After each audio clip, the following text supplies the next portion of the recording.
Thanks for having me. I appreciate being asked. Actually, I still, the first time I spoke to the Anthro Club, I forget how long ago it was now, but I said at that time that I felt like I finally arrived on campus because Anthro Club, the lunch here is an institution, and so it was recognition on my part, and now I'm lucky enough to come in twice, so thank you very much. Twice in 1 year, I should say. This is a disclaimer that I put up during my talk back in October. And I said to you at that time, the ugly truth is that a lot of us who attempt to guess what's going to happen in elections are really bad at guessing what's going to happen, but we're okay at explaining what happened. And then I put this one up that said, I reserve the right to come back and explain why I was wrong or what happened. So I was lucky enough that I was contacted to come back and explain myself because if you will recall, when I was here, I said that the probability was very high that Clinton was going to win, Trump was going to lose. I said that the probability was not really high, but leaning in the direction of the Democrats being able to take control of the Senate. Neither of those things happened. And so Larry sent me an email and said, why should we believe anything you've ever said before or will say in the future? Here's your chance to explain yourself. I said, thank you very much. And so here I am. All right, let's talk about a few things. First of all, I want to remind people that a lot of what was going on prior to the election was looking at polls, and then a lot of other folks were then attempting to guess the probability that someone was going to win. So they weren't saying, although they put numbers up, that so-and-so is going to end up with this many votes out of the Electoral College, and so-and-so is going to have this many. What they were really saying was, given the series of events that have to take place, what's the likelihood that X or Y is going to happen? And I bring this up for a reason, because in the United States, obviously, there are two things that people talk about after a presidential election. One is the popular vote, and the second thing is what happened in the Electoral College. Now, for those of you who have been asleep for the last couple of months, here is some breaking news for you. Hillary Clinton won the popular vote, which is all well and good, but trust me, she would have preferred to lose that and win the thing that Donald Trump won, which was the Electoral College. If you want to look at this in terms of overall success, this is not the first time we've had this problem. We've actually, on several occasions, had the popular vote winner lose the Electoral College. And the size of the victory that Trump had, although if you sort of look at it and go, well, he only needed 270, he got over 300, that's a pretty good size victory. It actually ranks in the lower half of Electoral College victories if you lay out all the presidential elections. So it's not the sort of big win that you saw, for example, Reagan get in both of his runs. When it comes to polling, there are three things that are important to us. One of them is to actually have a good representative sample. And when it comes to polling, we actually want to talk to as few people as possible. We don't want to talk to a lot of people. We want the number as small as possible. The reason we want it small is because the moment people know there is a poll going on, there is an opportunity created for people to try and influence the results of the poll. So we're not about trying to get word out that we're doing a poll. In fact, we'd like to be as small and as quiet as possible. And so how many people here have had statistics of any kind? A few hands. Excellent, excellent. And so now you all should be able to tell me approximately what the blank cell would be in each of these cases, right? The United States, with its 319 million people, if I want to be able to say that the results of my survey are plus or minus 3.8 points, let's just call it 4 to round it up for easy math. In other words, if I say that someone is sitting at 55%, that means they're really sitting at 59 or 51%. How many people do I have to talk to in the United States in order to get to that 3.8? Take a stab at it? Anyone? Anyone? Anyone? This is actually not something that people spend a lot of time on in stats class, so I'm not surprised that people aren't suddenly going, well, the number is. Let's do the question a different way. Indiana with its 6.6 million people, Fort Wayne with its 257,000 people, how much difference do you think there is between the numbers that will occupy these three cells on the next slide? Is it going to be a big difference, little difference? Are we talking like 8,000 people versus 200 people? How big a difference do you think it is? It's not very big. And for the nation, wouldn't it be a couple thousand or something like that for the poll? Who, I know you all like Larry, so you want to say yes. What's what he said? Aren't polls usually casted with about 500 participants? See, now someone's trying to remember what they have seen when they've read polls. Very good. So your options are 500-ish or a couple thousand.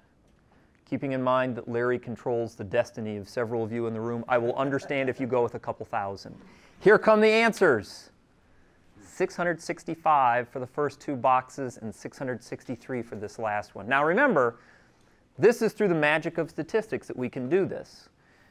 The real challenge, though, is figuring out exactly who those 663 people are. That's where we start to run into trouble. The question I've often asked people is, if I want to do a poll to find out who's ahead in an election or who might win, with whom do I want to speak? Not you? No? I'm waiting for people also who have food in their mouth so I can go back to there. Yeah, yeah. Who do I want to talk to? If I'm doing a poll and I want to know who's going to win an election, who do I want to talk to? Registered voters? Ah, see, that's a good start. That's a good start. And I will now say wrong. And this is where we start to understand some of the nuances of surveys. The answer I get quite often is everybody. And then I say, well, no, of course not.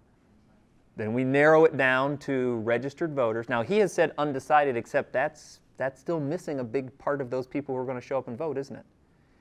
Think about a place that is incredibly one-party oriented.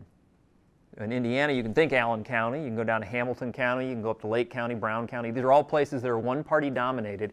And the percentage of people who are undecided is not particularly large, but if I have not bothered talking to the two main parties, I'm going to get that answer wrong. I actually want to talk to likely voters, people who say they are going to vote. Now, one of the ways that people do this is we actually start with the voter file. We draw a sample out of that, and then we call people up and we say, what's the likelihood you're going to vote? Are you very likely, somewhat likely, not very likely, not at all likely to vote? Other people will do on a scale of 1 to 10, how likely are you to vote? And then have some sort of a cut point.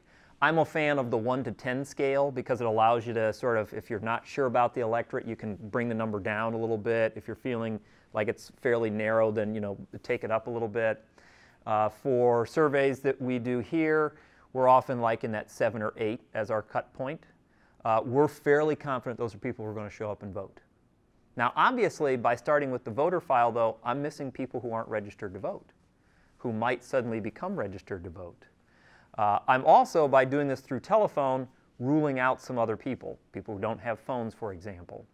How many of you have both a mobile phone of some kind and a landline? How many of you have only a landline? We were going to have a long conversation, the two of us.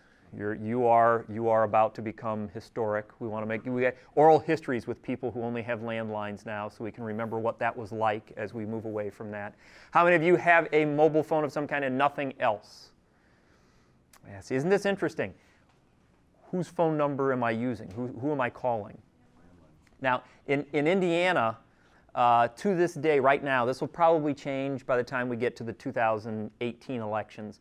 But right now, if your mix is about 70% landline numbers where you complete a call and 30% cell phone only, you're fairly confident you've covered the waterfront, so to speak. You might still be wrong, but at least in that combination, you've given people sort of an equal chance of getting thrown into the mix. And that's part of what this is about. Beyond that, though, what's it mean to be representative? You can look at it in terms of gender. Who's more likely to vote, women or men?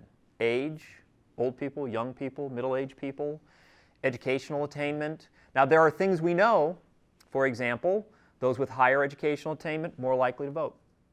Those who are married, more likely to vote. Those who are, let's just say, slightly more seasoned, more likely to vote. These are all things that we know, so we can use those to help us figure out what our representative sample should look like. But the important thing is to note that we're always talking about what it should look like. We don't know until after the election. So there's a lot of art in this part of things. Here is who actually showed up. And I know this will be a little difficult for people to read, but if you can't make out numbers, at least try and look for these over here. If it's a blue, that means that the shift from the last election was more toward the Democratic vote getter.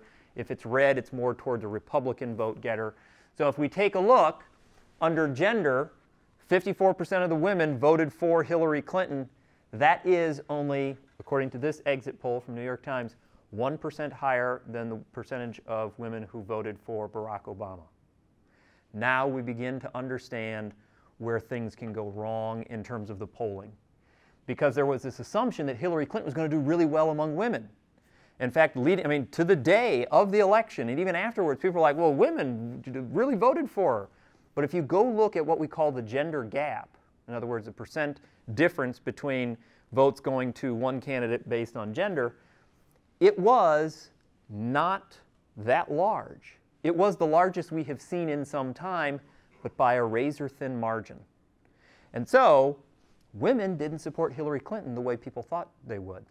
And there we start to understand what happened here.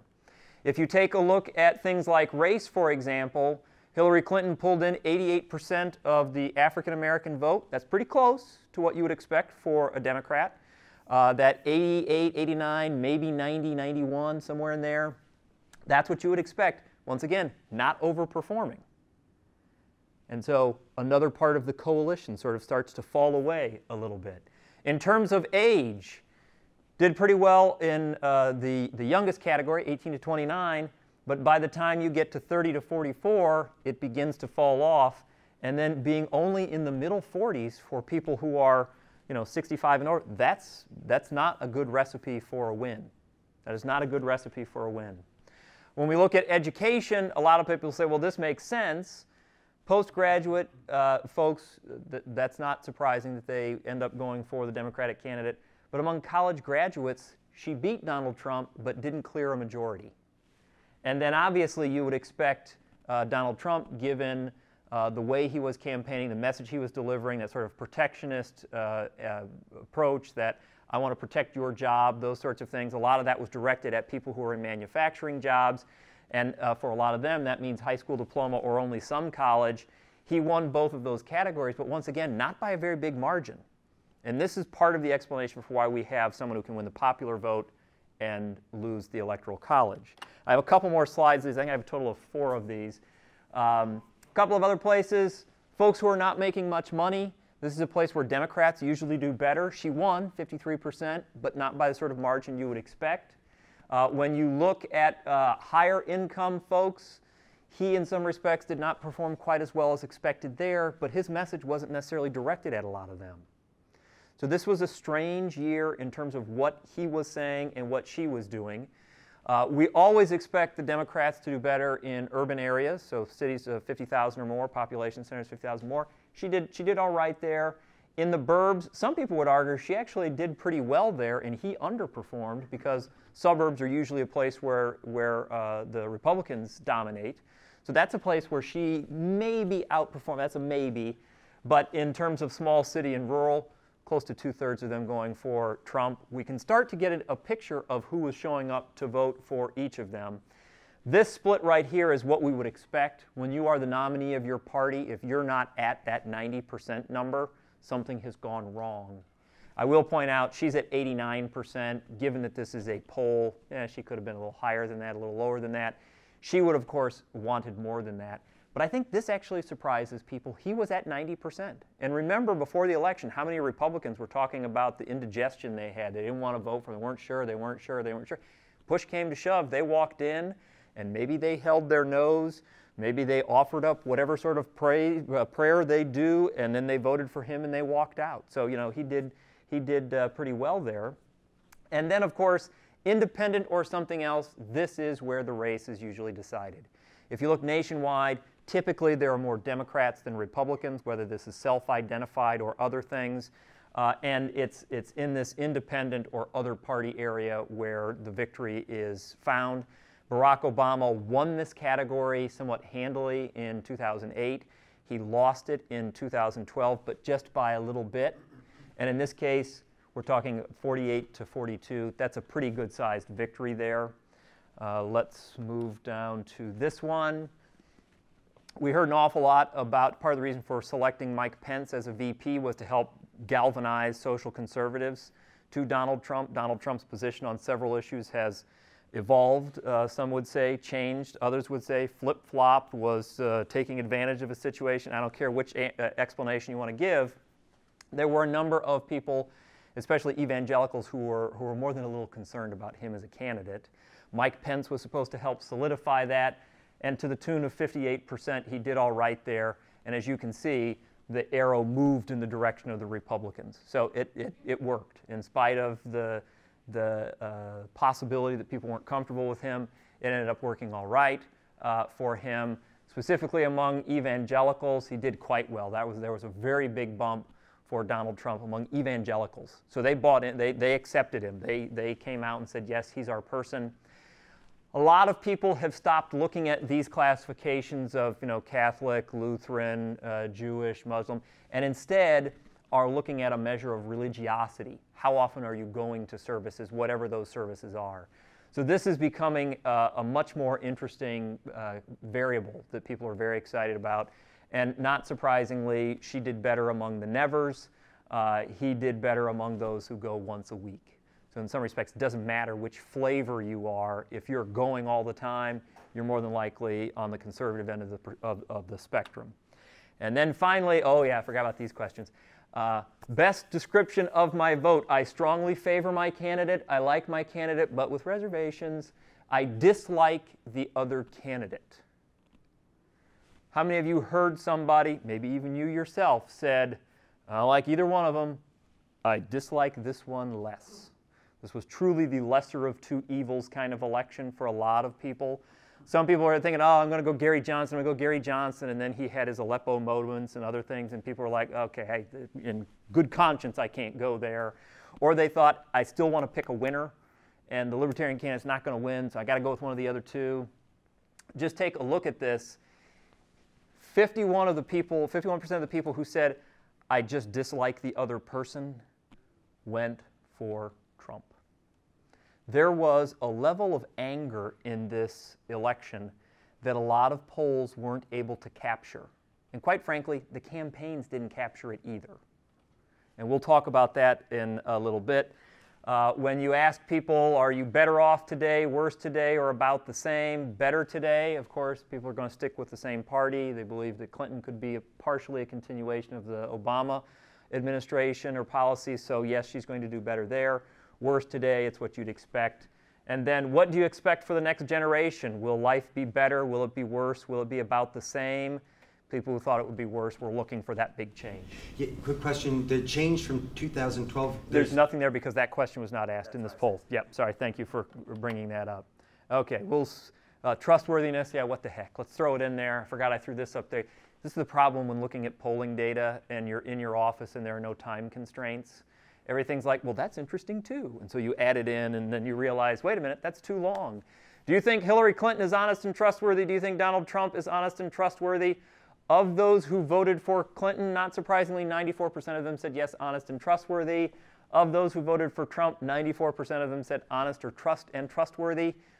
Of course, if nothing else, that's just dealing with the cognitive dissonance.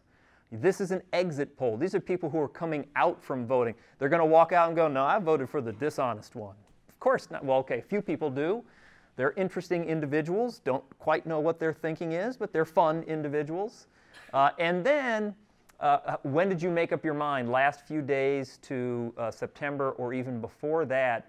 And take a look, the people before that, 52% of the people who had made their mind up early were going with Clinton. And when you think about it, she was the known commodity. If you went to vote in this election and you did not know what you thought of Hillary Clinton, in some respects, where have you been? So it makes sense that's what would happen. And then, I think this might surprise people, in the last few days, Trump won this, but barely, 46 to 44%. A lot of people said, well, what Comey announced and a couple of other things really sort of pushed people, a lot of them, over to Trump, over Clinton. But really, the last few days, no, not a whole lot more. Definitely so in the last week. and in October. So that's, if you think about when Comey made his announcement, it did push some people, and that becomes important in a little bit. All right, good polls also rely on carefully worded questions. One of my favorite things to talk about. Not really. Okay, here are a couple of examples. First of all, this is from a survey done among Indiana likely voters from a few elections ago. If the election for Indiana governor were today and you're standing in the vote booth right now, who would you vote for? We always rotate the order of the names so that there's no bias in the order. And the answer at that time was, this was done in, it was either June or July, I can't remember right now. Mitch Daniels, 49%, Jill Long Thompson, 49%. This looks like a close race, right? Some of you are nodding, going, well, that sounds pretty close. Now, some of you are also thinking to yourself, let's see here, it was Pence in 2000. This is like way back in 2008. Holy cow, that's a long time ago.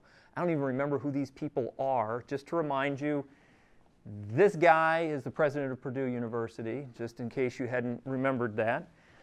I'm going to show you an alternative wording of this same question. We refer to this as the horse race question. We're trying to figure out who's ahead. At this point, that looks pretty close, doesn't it? With a very small number of people who are undecided. Now remember, we forced people to pick one or the other. We didn't say, you're voting for X, Y, or are you undecided? The way we worded the question, we're trying to force people into a pick. At this time, you're at the vote, you're at the booth, what are you going to do? Here's another way to ask the question. If the election for Indiana governor were today, which statement describes you best? 1, I would vote for blank, no matter who else was on the ballot. 2, I would vote against blank, no matter who else was on the ballot. 3, I might or might not vote for blank, depends on who else is on the ballot. And we asked this one question with these 3 answers of both candidates. So you as a respondent would have heard, I'd vote for Mitch Daniels or not. I'd vote, and then the same question for Jill Long Thompson. So you got to respond to both of them. Survey was done at the exact same time as the other one, different group of people. So this is not the same people being asked what they would recognize as the same question. So this is a different group of people. How close is the race now? It was 49-49 before, and now a third of the voters are saying, I'm with Daniels. He just needs another 19%, he's at 50%. And given that there's a libertarian candidate in the race who's not mentioned here, he didn't even need to get to 50. If he didn't get there, that was fine. Whereas vote for Long Thompson's only at 18%. Her support, depends on who else is on the ballot, 52%. Her support's very soft, okay? So the wording of the question matters quite a bit. Here's another example of it that's not an election-related question. Some of you might remember way back in early 2000, so long ago, there was this brief moment when the national government actually had a surplus. And by surplus, I mean bringing in more revenue than they were spending. Foreign concept to us now, I understand that. But Clinton had proposed a couple of things, and the question went like this. President Clinton has proposed setting aside approximately 2/3 of an expected budget surplus to fix the Social Security system. What do you think leaders in Washington should do with the remainder of the surplus? 2 different questions. Version 1 said, should use the money for a tax cut or should it be used to fund new government programs? Version 2, to a different group of people, tax cut or should be spent on education, the environment, healthcare, crime fighting, and military defense. Take a look at what happened to the results. When we did not differentiate what we meant by programs, 2/3 of the people, 60%, said, give me my money back. When all we did was say education, military, basically everything government does without explaining what we meant, suddenly 2/3 of the people were like, okay, go ahead and spend it on the programs. And all we did was provide that little bit of clarity. So the wording of questions becomes incredibly, incredibly important when we're looking at surveys. Finally, insightful analysis. That's what we're always going for, isn't it? This is what people were waiting for in some respects. Donald Trump's own team had been running scenarios, trying to figure out how they were going to do. In the middle of October, basically 3 weeks to go before the election, they gave him an 8% chance of winning. His own people gave him an 8% chance of winning. So the fact that so many other people were saying the probability is very high that Clinton will win is not unusual.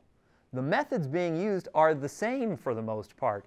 What matters is who we're including in the surveys and those sorts of things, the wording of the questions. And what Trump's people began to notice was that because of the way they were trying to tease out who was likely to show up voting, they began to recognize that the electorate was maybe going to be a little bit older than what had been expected. It was going to be a little bit whiter than what had been expected. And this is the part that's maybe most important, angrier than what was expected.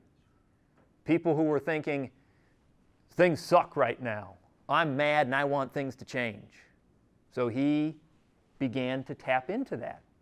Now, anybody who tells you in the middle of October, like, yeah, we're going to win, that's what you say, all right? In a moment of honesty, they'd probably go, oh, we really have like this big a chance of winning. But they started including some of this stuff, and the anger they were noticing, that desire to vote against somebody, that was coming out even before Comey made his announcement right before the election. That was only going to upset more people. That wasn't going to make people go, oh, Hillary Clinton, I love her. I mean, there were some people who went shame on Comey, but that's because they were already in Clinton's camp. Those people who were undecided, this is another sort of nail in the coffin. This is another thing to help drive people away from Hillary Clinton. And because Trump was able to capitalize and recognize that anger, I mean, his speeches, they were, I mean, if you watch them, he's an entertaining guy. You might not like the content, but if you're thinking, I need to rally together people who are angry, who are going to be happy to go out and they're going to be bold enough to go up to their neighbors and say, do you know how many bad things she's done? They were great for that. So then even when they took all of this into consideration and got right down close to Election Day, even then they were only giving themselves a 30% chance of winning. Now, don't get me wrong, there are other people who are running the models a little bit and going, nah, I don't think we haven't tapped the anger thing enough yet, or the electorate's it's still not quite the right combination. And by the way, who cares what the national polls say? It's what's going to happen in certain states that matters. So there were people, there's a historian, for example, who's gotten it right. His last name's Lichtman, I can't think of his first name right now. He's gotten every presidential election right, including 2000 for going back into the 80s. And that includes like 2000 when we had the close thing. This year he got it right again.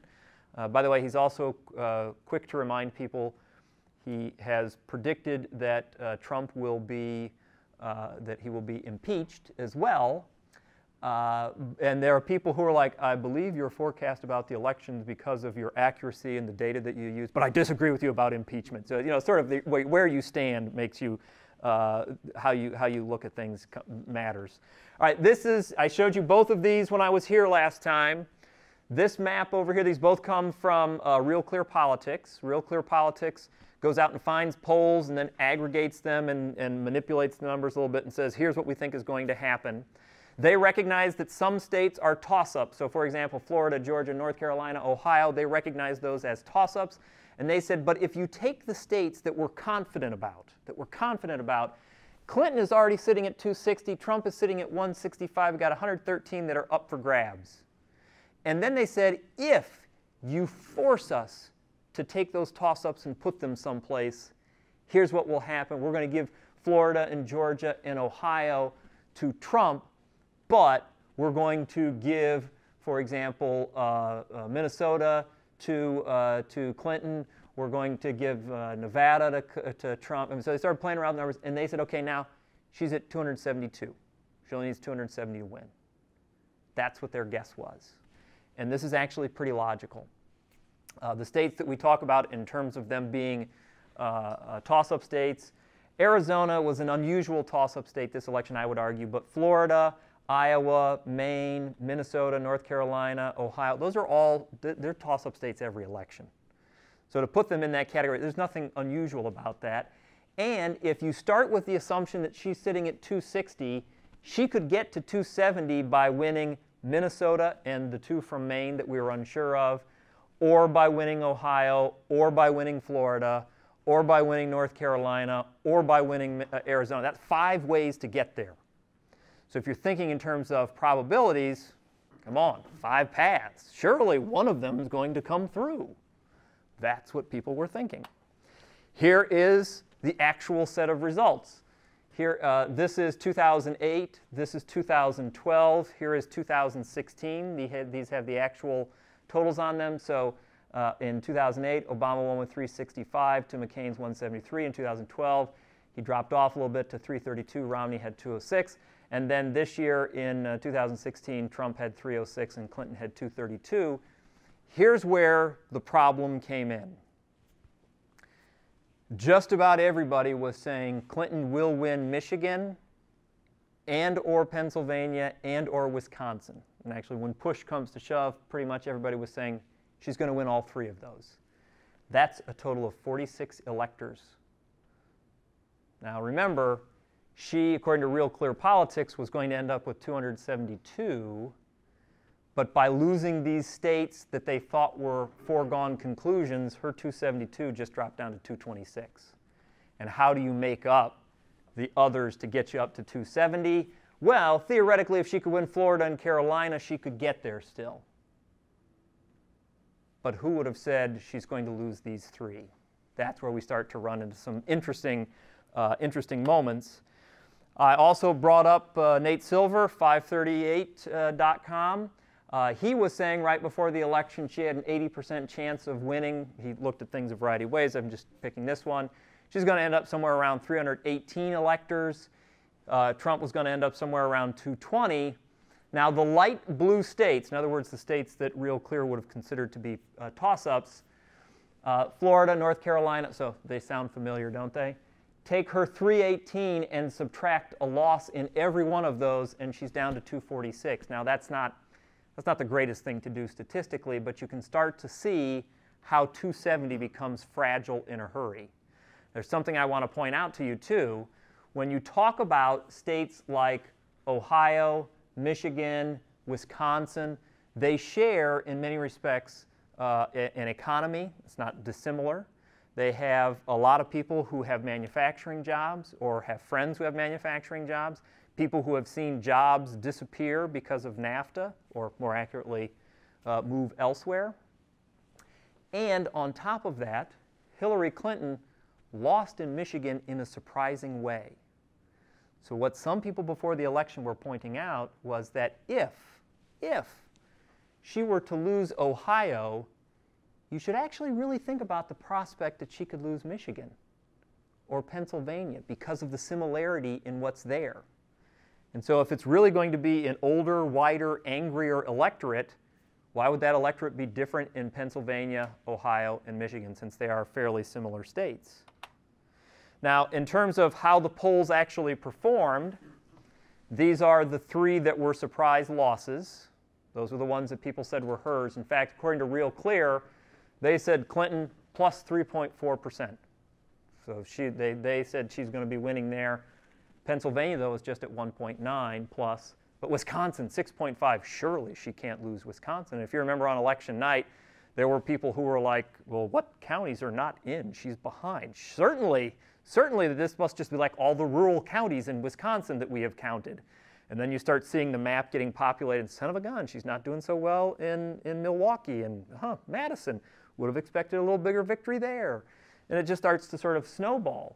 Now the other toss-ups, Florida, Iowa, North Carolina, Ohio, if you'll take a look, Real Clear was actually giving that to Trump, giving it to Trump, giving it to Trump, giving it to Trump.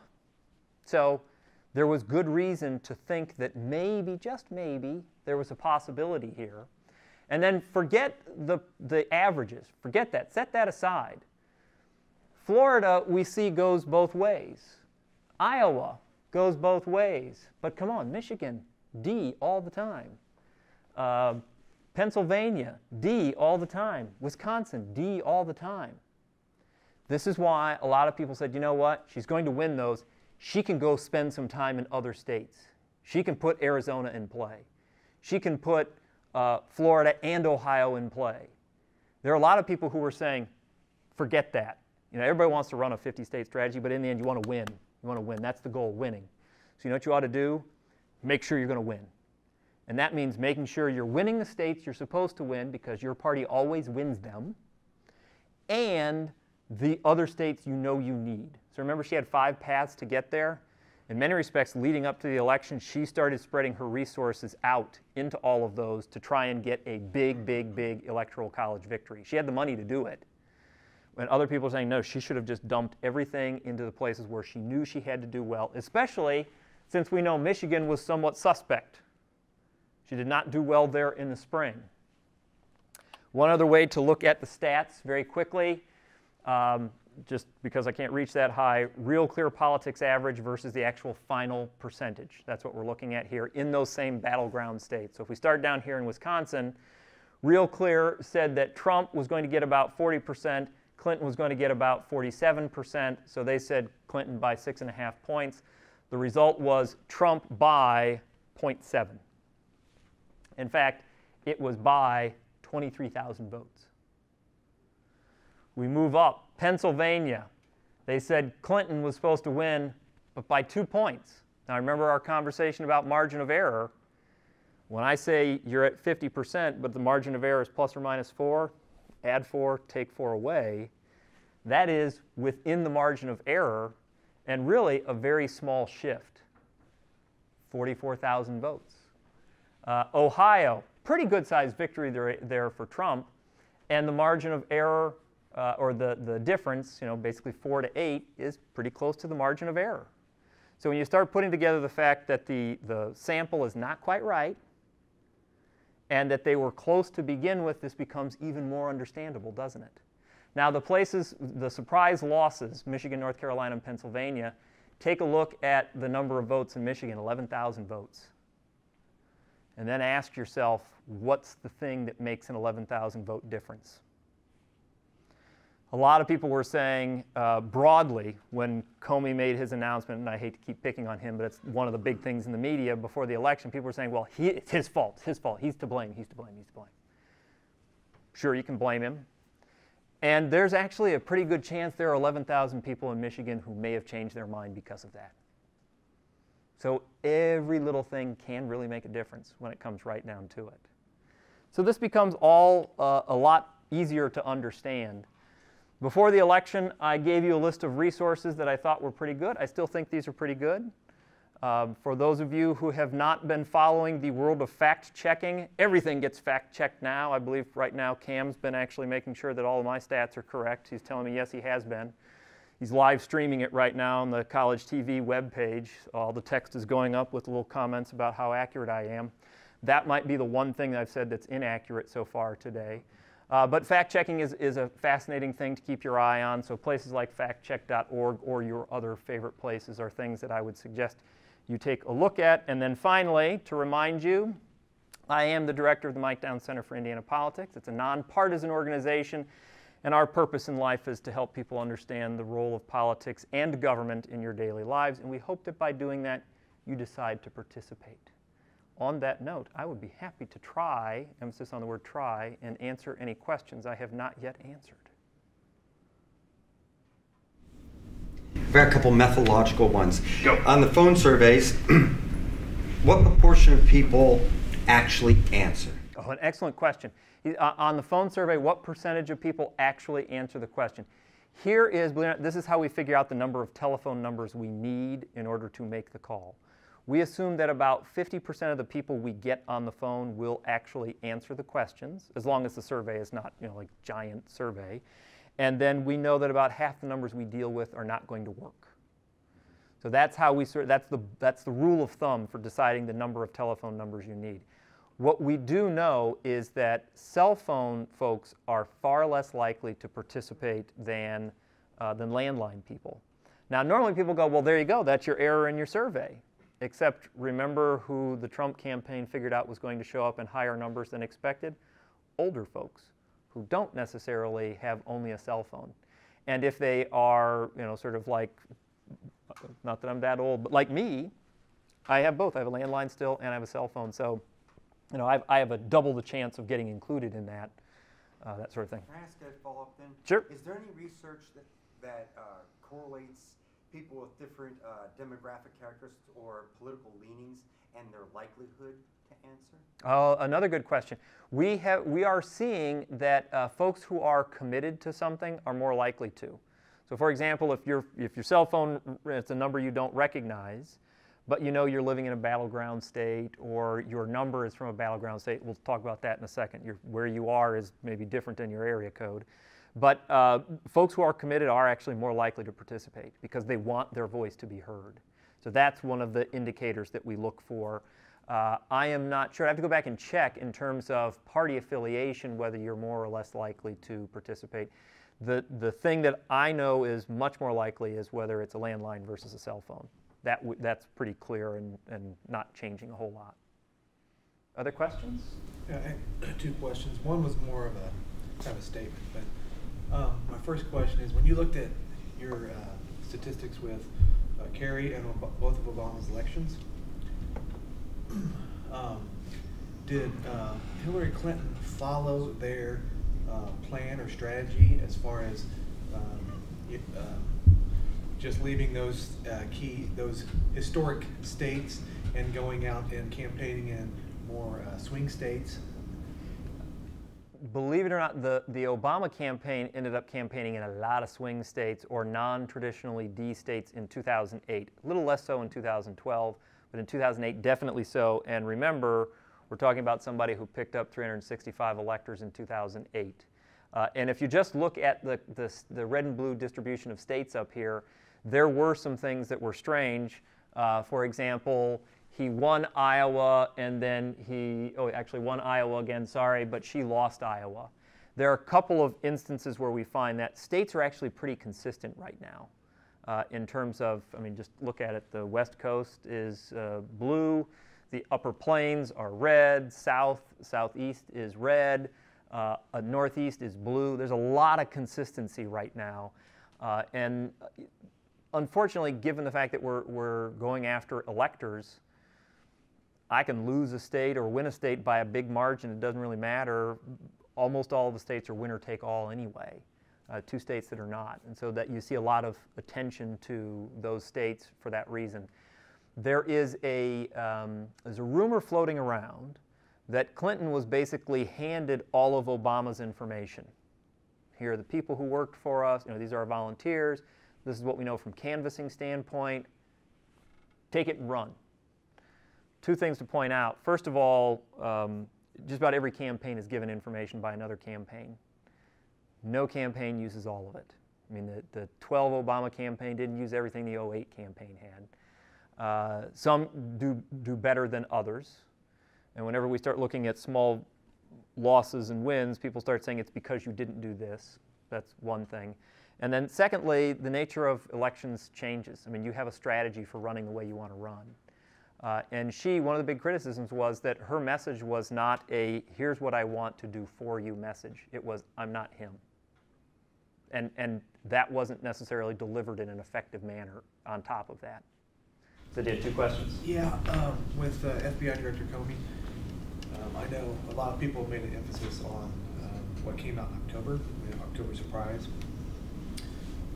But I think that was a two-sided sword there, because I think it was in August or September he first came out that he would not, or he would, I'm trying to bring this up, he would go with the recommendations, or actually the Attorney General was not going to prosecute. Yes, exactly. Well, and if you look, the people who made up their mind before September, she does quite well there. So I think it's safe to say she took a bit of a ding in this area here and took a pretty strong one right here in the last week. It was almost like the campaign was just trying to run it out. Our trajectory is not good, but if we can just get to Tuesday, we'll win. But people weren't necessarily thinking of it that way, because even 2 weeks beforehand, when you looked at the probabilities, the probabilities were actually in some respects going up or very stable, because she had 5 paths to get there. And Trump's own stuff was saying a 30% chance of winning. So these are conflicting messages, and campaigns sometimes will get caught up in the positive and not remember the negative, so to speak. I'm going to go over here and then over there. Yes? So going down, should polls start taking effect like the emotions of voters, and if so, how would polls even do that? Polls are most concerned about, in terms of horse race polls, I just want to know who you're picking. Now, we will look at the strength of your support. Oops. We will look at the strength of your support. This, I have no idea how strong your support is. This, I have an idea of the strength of your support. Good pollsters actually ask the questions in a way that I can determine that your strength, among the people who are supporting you, they are there, and they are not going anywhere. Among my voters, holy cow, there are a lot of them, but they're squishy, which means if I do the wrong thing, I lose it all, so to speak. So we don't necessarily look for emotion, but we look at strength of attachment is what we'll often look for. So I have a question if there's any exit survey data indicating whether or not angry white voters turned out or overperformed in the three kind of surprise states, Pennsylvania, Michigan, and Wisconsin. And in part I asked that because Nate Silver was lambasted both the day before the election and the day after for saying, how could you possibly say that these have this large margin of error? But he kept on pointing out that a lot of the polling in places like rural Pennsylvania, Michigan, and Wisconsin was actually pretty spotty. Yeah, I mean, in many respects, that's a statement as much as a question. I got to tell you, you're right. I mean, Nate Silver got blasted, but he wrote before the election, remember that Pennsylvania, Michigan, Ohio have some characteristics that are the same, and so if one goes, theoretically the rest also could go, especially if mobilization is not what it should be. And a lot of people said, well, there you go, that's part of the problem. Clinton was dumping resources into Michigan way too late. It's like they realized kind of late, oh, wow, wait a minute. We didn't do well there in the spring, and we haven't done a whole lot to shore them up now. We're going to be screwed by this. Right. I guess my question is, but did older white voters kind of outperform in those, for Trump in those? Yes. The short answer is yes. If you go look, they did. She did not mobilize the base the way she needed to, and a chunk of the base, did they overperform or was there an underperformance? This is an important distinction. There were a fair number of people who just didn't vote, stayed home. But she didn't even go to Wisconsin or Minnesota after the primaries, right? No, and if you look at it, I mean, Minnesota was the state we were talking about as toss-up.